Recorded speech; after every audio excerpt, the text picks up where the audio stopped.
Assalamualaikum warahmatullahi wabarakatuh.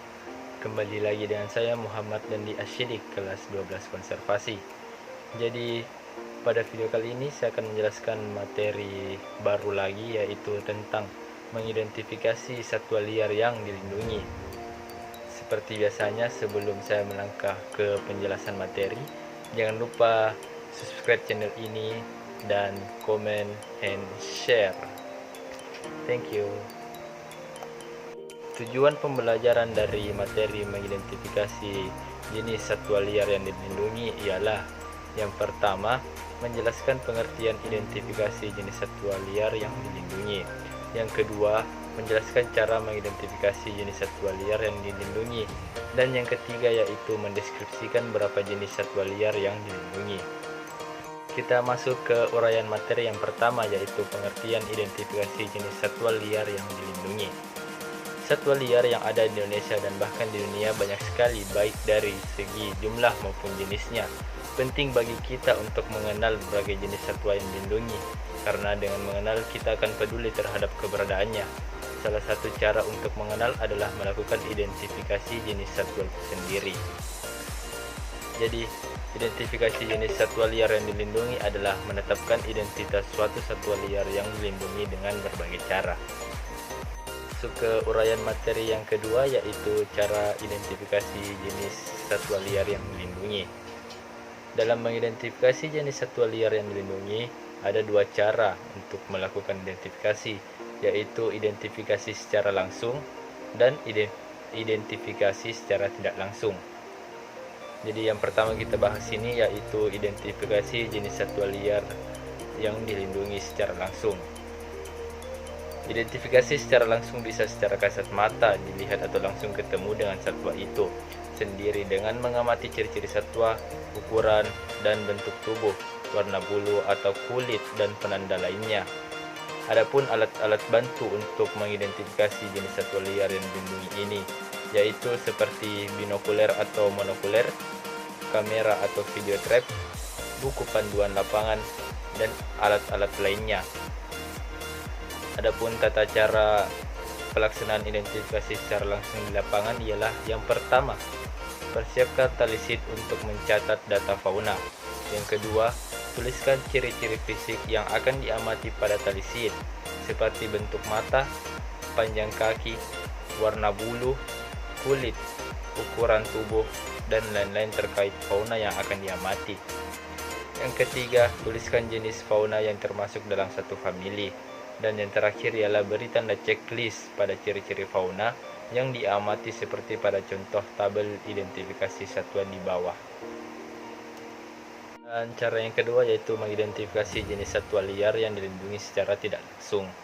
Identifikasi secara tidak langsung artinya identifikasi yang dilakukan tidak melalui pertemuan atau penglihatan langsung dengan satwa tersebut, tetapi melalui tanda-tanda yang ditinggalkan oleh satwa tersebut. Tanda-tanda tersebut ialah seperti jejak atau tapak kaki satwa liar. Yang kedua, jalur lintasan satwa. Yang ketiga, kotoran atau feses satwa liar. Yang keempat, gigitan-gigitan pada kulit pohon dan akar pohon. Yang kelima, bagian-bagian tubuh seperti tanduk, kulit, bulu, cakar, telur, dan lain-lainnya. Dan yang terakhir adalah suara atau bunyi satwa liar tersebut. Jadi saya akan menjelaskan penjelasan tentang tanda-tanda yang dilakukan jika kita mengidentifikasi secara tidak langsung. Jadi yang pertama yang saya jelaskan yaitu identifikasi melalui jejak atau tapak kaki.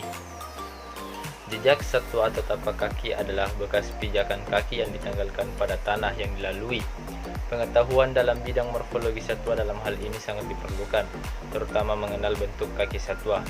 Identifikasi terutama dilakukan untuk jejak kaki satwa liar dari golongan mamalia besar. Jejak kaki berbagai jenis satwa liar dapat diidentifikasi di lapangan berdasarkan hasil cetakan jejak pada keadaan dan ukuran yang normal.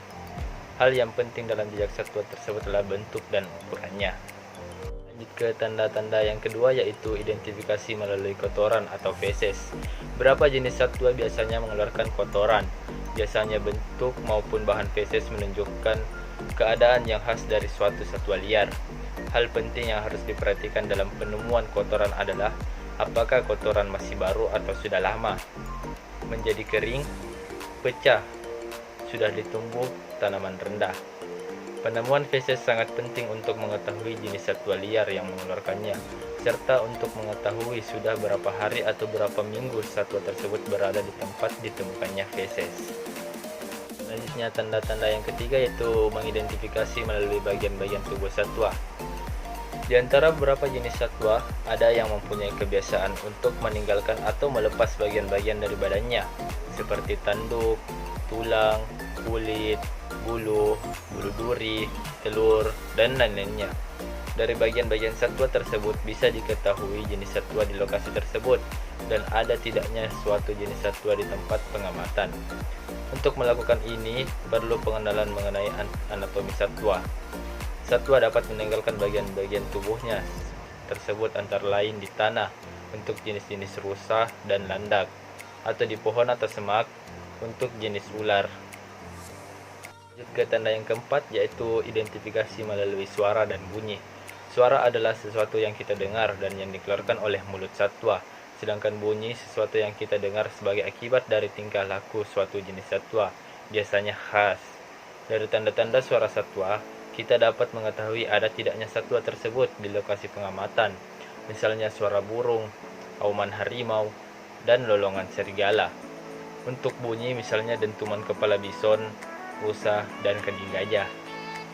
Dan lanjut lagi ke tanda yang kelima, yaitu identifikasi melalui tanda-tanda pada habitatnya.